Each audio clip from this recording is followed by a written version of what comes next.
Hello everybody!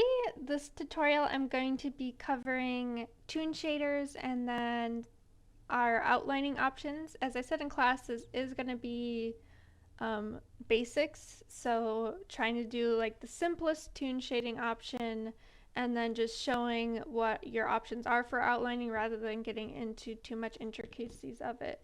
If you do want to explore more though, in that class resources channel on Discord, I did post both a video series that goes more into depth of alterations you can do to the Toon shading, the Toon shader, and then two different videos of some more options you can explore for the like pencil or like pen outline effect that I'm going to show y'all.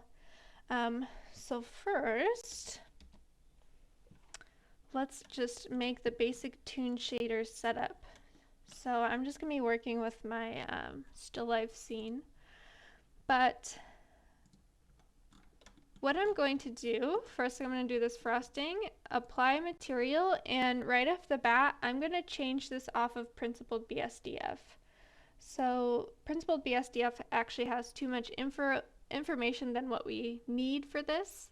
So we're going to simplify it by changing it to a diffuse BSDF.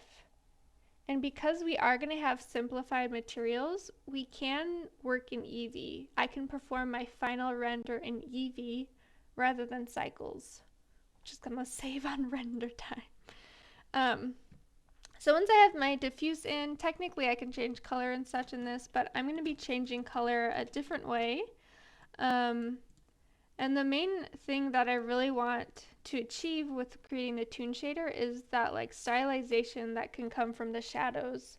So making that like harsh edge, changing the color of the shadows. So to do that, I need to put in a color ramp, and I'm going to be working heavily in this node editor. So get ready.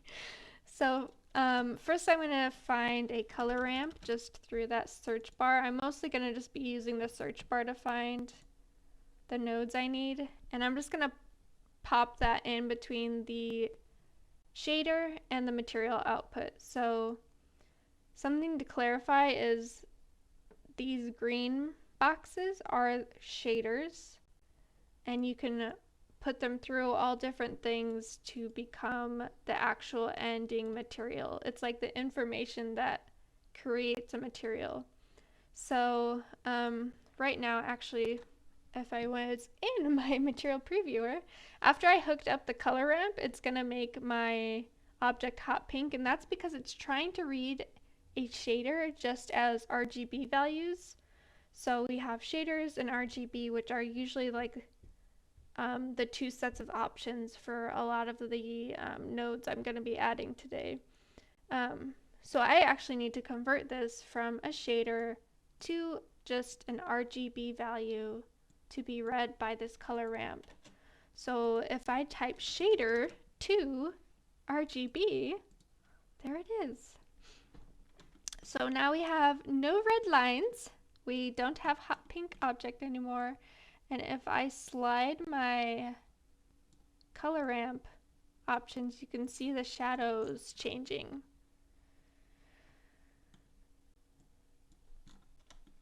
So with this initial setup, we need to do a new thing to to actually apply our color and our shadow color. So with this 3 box setup, I want to select all 3 and make a group out of them. So the diffuse shader, the shader to RGB converter, and the color ramp, if I just drag box all of them and hit Control G, you can see it made this like green screen in my node editor. If I hit tab, I can switch out of it.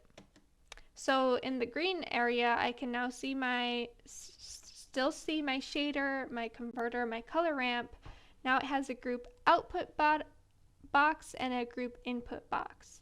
If I hit tab, this is just what I see from my material output, which now includes those three options as a node group. So the reason I did this is I want this group input box. This is the box that I'm going to be using to determine color. So to put this into the mix, I'm going to use a mix RGB. So we have mix shader, mix RGB. I'm only going to be using mix RGBs today. If I say mix shader, it was an accident. It's mix RGB. So if I pop that between color ramp and our group output, we are going to give a few options. One is going to be how it is mixing the two things that I'm going to be inputting into it. So I have color 1 and color 2 I'm going to be inputting into it. So I have options of how it's going to be mixed, how much of each color is going to be mixed, and then what two colors are being mixed. So once the color ramp, the other one, I'm going to drag that grayed out dot from my group input. And this is going to be open up an option to give me color for this object. So if you don't have this little screen open in your node editor, just hover in your node editor and hit N, and it should open that up. Otherwise you can see the little arrow. But connecting this group input gave me this color 2 input, which I'm going to use as my base color. And then if I have my material previewer, my material properties panel open, you're also going to see now a label that says base color with something I can click on to choose a base color. Oh, let me put it all the way at once so I can see what the color is. We'll do like a little baby blue cupcake.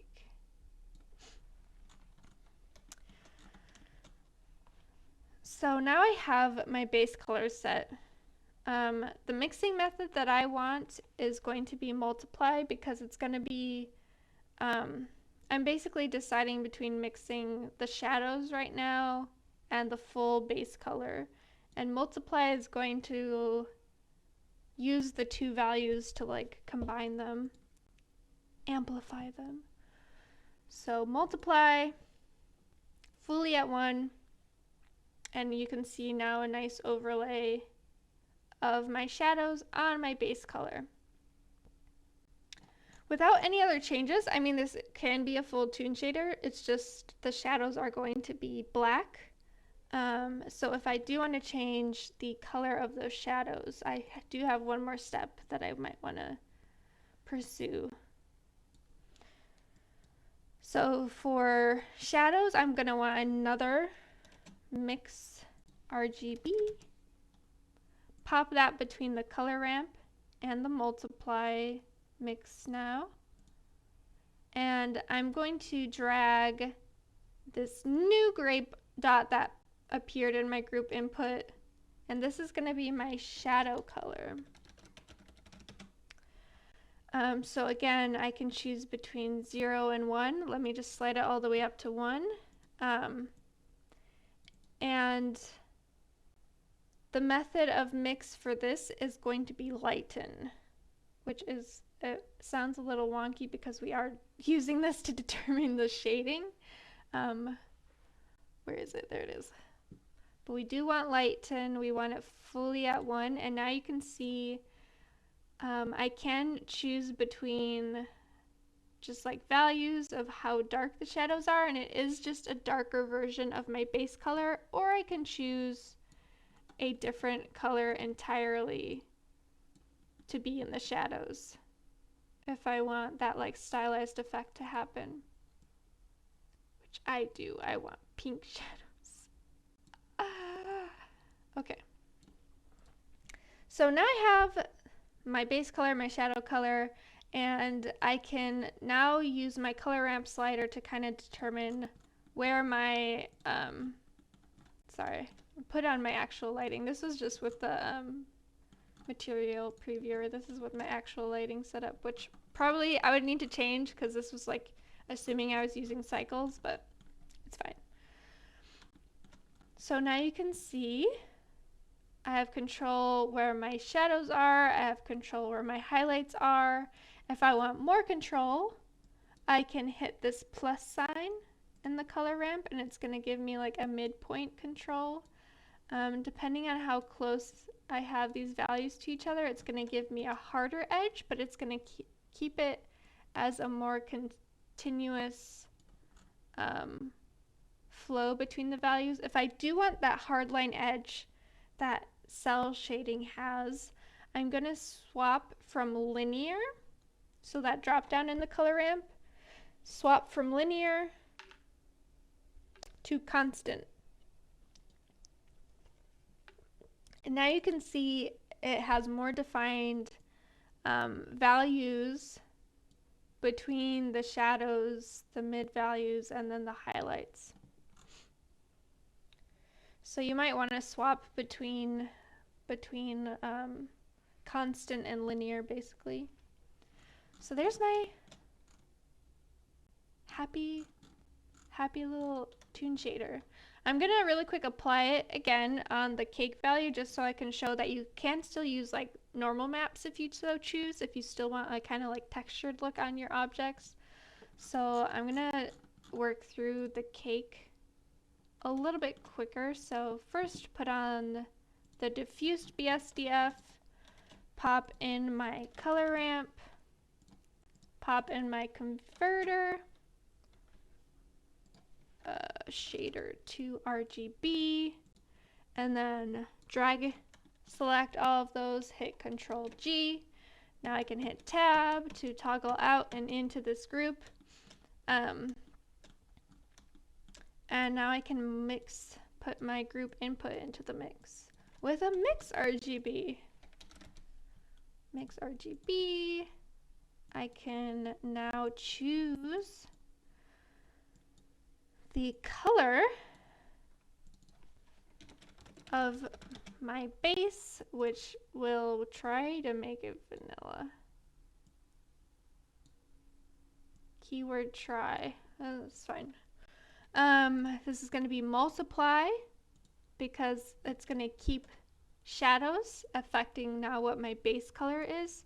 But if I want to change the color of the shadows so they're not just black and white, now I'm going to add another mix RGB between the color ramp, which is the shadows, determining the shadows, how it's affecting how the base color is applying. So I have my mix. Let's drag and drop this new grayed out dot, put that as shadow color, and if I change this to lighten, and I can change the value just to make it like darker versions of the same color, or I can put some color in those shadows. And actually, let me make my shadows bigger. Oh no, that's nice. Pink shadows.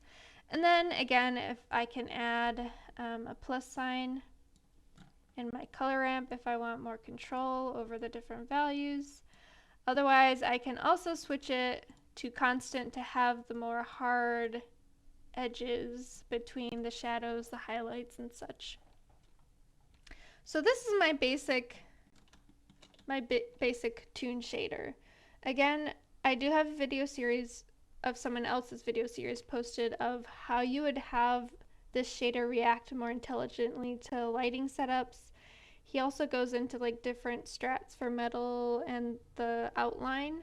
But from here, I want to show how you can use this basic setup to apply normal map, one of how you can apply the texture paint, glassy material, and then a more metallic material. So with this basic setup, it's very easy to apply the normal map. Very, very easy. So to do that, you're still just in that setup. Here's our basic setup. And for the diffuse shader area, you can see there is that normal option. So I can attach a normal map there, or just one of those. I'm gonna just use one of the basic preset textures. And then to apply those, I use a bump map. If I was using a normal map, I would use the normal map option. But now you can see it's applying, it's applying it very big, but it's applying that texture onto it, following the same ramp shading method, where it's like hardline differences between the shadows, the midtones, the highlights. I want this to be a little bit less extreme. There we go. So now you can see my hard edges now have like a little bit of touchy texture to it. So very easy to add a normal map. You're just inputting it into that shader, and it's going to affect the shading of your object.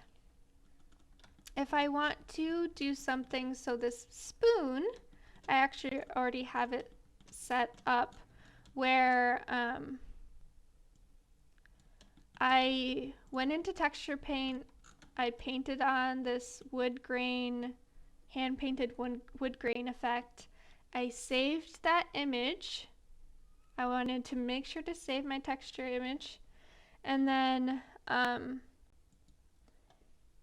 if I open up that group input, you can see I still have the basic setup. It's the same basic setup with the shader, the converter, the ramp, how it's applying the shadows, and then choosing the base color. But when I chose the base color, rather than choosing a color, I chose an image.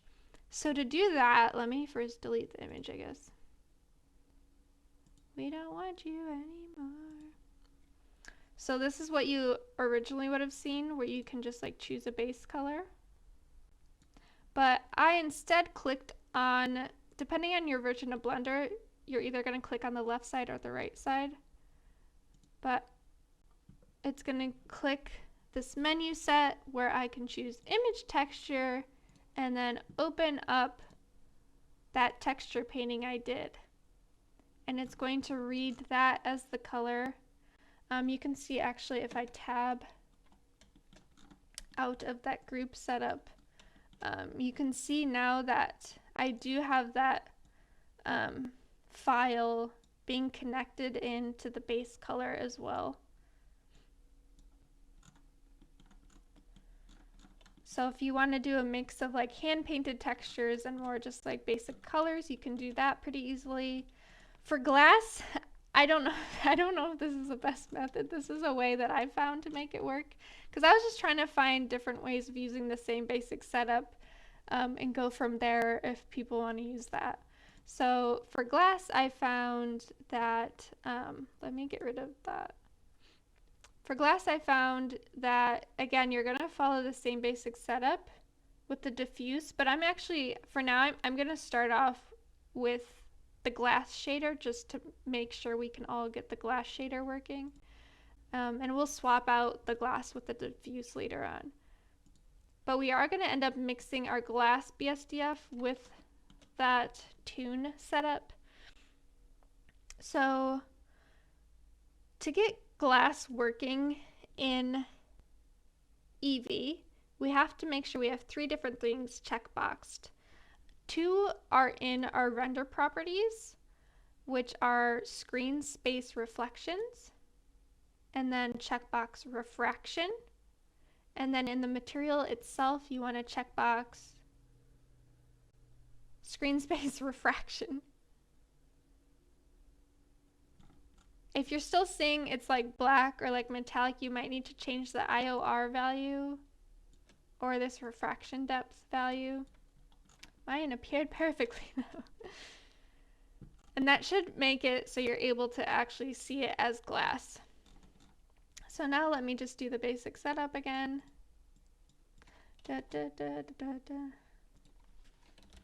Color ramp. I think there's a way with that group that I can just like copy paste it over, but this helps us learn, right? Control G makes a little squad. And now is when I'm actually going to swap this out with the diffuse. Because you can see actually, this is the issue, is it's like, it gets rid of that glassiness. It's just kind of like see-through, but like grayscale values. So let's pop our diffuse BSDF back in and fully determine this side of the equation. So getting our mix RGB in, I'm just gonna pop that in, connect my group input to determine the color, which, I mean, if I want a colored glass, I can choose that, but I'm just going to do white, white, white, white. And then I can determine my shadow color. Mix RGB. What am I doing? And then lighten. One. Choose my shadow color. I would be labeling those, but I'm not. And then I can't see it because the shadow, I should have used a different object for glass. The shading on this is horrid. I can again choose between constant and linear. Oh. And now to actually make it look glassy, I'm going to end up mixing it with my glass BSDF. So I'm going to again do a mix RGB. And I'm going to have to use a converter for the glass because that is a shader. So shader to RGB. And again, the slider, I can determine one or the other, or I can use something like multiply fully at 1, where it's using both, where we have that glass effect, but now has like shading and highlights that are being affected, determined by this diffuse option. So I'm going to do the same thing if I were to make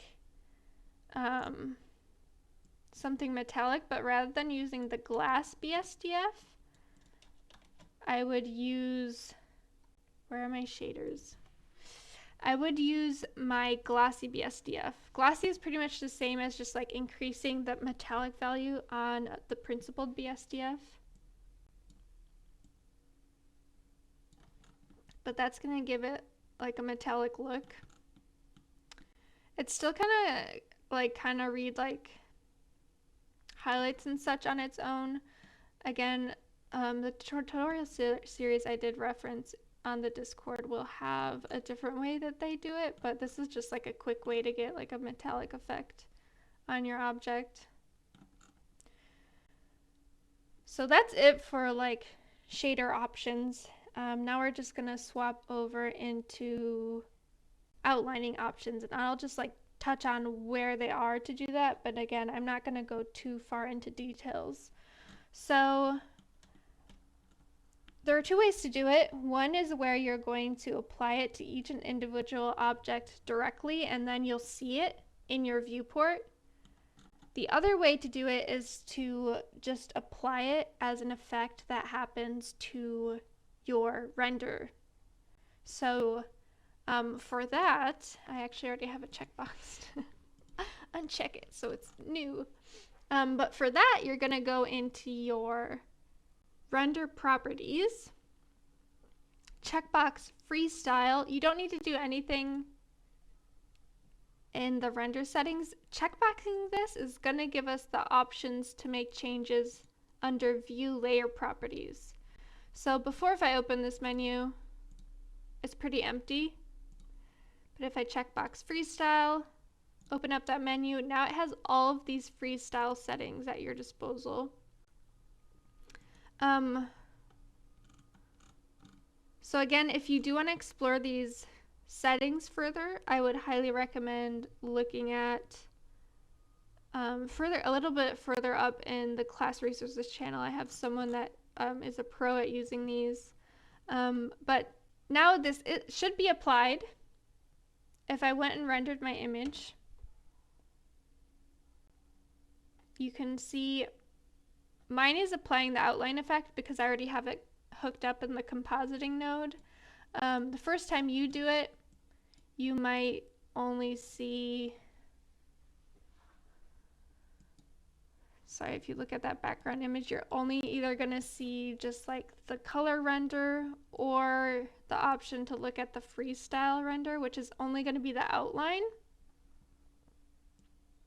So to actually combine them, you're again going to be using one of those mix nodes. So I have my denoiser here. So it's kind of like the denoiser where now it gave us the option to use that freestyle, which is just the outline effect, and to actually apply it to our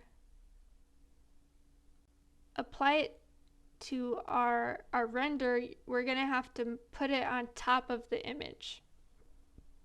So I'm going to put it in the mix node. I changed it to multiply because it's going to use the outline to like multiply, put it on top of the other one rather than like choose some sort of like blend between the two. And I combined the image and the freestyle, and then if I connect that out, we can see the outlining effect happening on top of the image. If you want to be able to see the preview while you're working, I connected it to this viewer option. It's just like a sneak preview. It's not the final actual image. This composite one is going to be that final one you can actually save. So again, there are some different settings for this. Right now it's just like a constant black outline that's happening. So you can change the way it like looks at your scene, like what it's reading as what it's going to outline. There's also these modifiers you can use. So if you want to like change the color, the thickness, you can change that value, or you can even add a modifier where if I render this now, you can see it's using a noise modifier to like add a squiggle line. So if I wanted like a more like shaky effect, I probably wouldn't want this. Where my modifier? I probably wouldn't want that so extreme. Make it more subtle. But you can see it opens up options of how to stylize that outline, which I think it'll be easier to stylize it using the like render compositing outline effect rather than the one I'm about to explain. So this is one option where it's applied at the end as like a render stage. And then you can play around with all of these options over here. The other way of doing it is the way you would do it if you were making an object for more like anything like real-time rendering. So if it's an asset for a game where you want to constantly be able to see that outline. So the flaw with this is I can only see this like after I perform a render. But if I just am seeing it live in my scene for a game, maybe for an animation, I want to actually apply that outline to the objects to always see it. So to do that, it's also kind of fun. But to do that, let me do it to my spoon. We're going to end up putting a modifier on our object, and then the solidify modifier, and then we're going to add a different material. So first let's add a material that's going to be my outline material. So it's going to be like determining what the color of my outline is going to be. You're going to use an emission shader because you don't want it to be affected by light. And then I'm just going to set it to black. Outline. The strength at 1 isn't, you don't have to worry about it like casting light in your scene. If you do want it to cast light, you can increase the strength, but we're just going to have a strength at once, so it just lights itself up, doesn't have like highlights or shadows cast onto it. Okay, so now let's apply our solidify modifier. And we're basically using the solidify modifier to kind of like make another like shell of our object, but we're going to material it with the solidify modifier. So we have to do a few checkboxes before this works. I mean, you can see we have the solidify happening where it adds thickness. But to see it as an outline, we first have to checkbox a couple things and do one other setting. So we have to, under the materials part of solidify, if I do materials, change it from 0 to 1, it's going to now address this solidify mesh it's making from using the wood material to that of the outline material. So instead of looking at 0, the OG material, it's looking +1, so outlines. While I'm here, a checkbox I do want is backface culling. It's gonna like get rid of the backsides. So make sure you checkbox backface culling. And then one more thing we have to change is under solidify, we want to flip the normals. And now you can see we have an outline. It's very thick, but we have an outline. So now you can like go in and play around with your thickness setting, your offset. So offset is going to be like it's like pushing into the spoon, out of the spoon. They kind of work in tandem. Hand in hand. What is my scene doing? But you can determine the thickness of your outline. And now, if I like zoom around in my scene, I'm always going to have an outline no matter which way I'm facing. And then like if I do this cool profile, you'll see like the scoop of the spoon being outlined. Both ways of outlines are going to have some issues with reading your objects the way you want them to be read. Especially I have a lot of issues applying it to my cupcake frosting, and you might have seen it in my render with freestyle checkbox on, but it's not fully doing the outline at the bottom of my frosting because it's actually cutting into the cake object. So either I'd have to resolve that to get either of these to work. Probably I'd have to resolve that and make them not be intersecting. If I were doing, I guess with either of them though, I could just like take this into Photoshop after and just kind of like cheese it, fix it. If you can't like really get everything to work properly. But yeah, those are the two options. Again, the other videos reference more depth to those, how to add more alteration to those. So please explore those if you really want to like explore more than just like the most basic setup.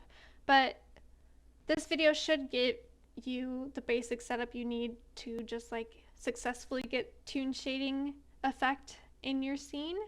If you do want to explore further though, I fully encourage you to look more online. So hopefully this helps. I'll see y'all next time.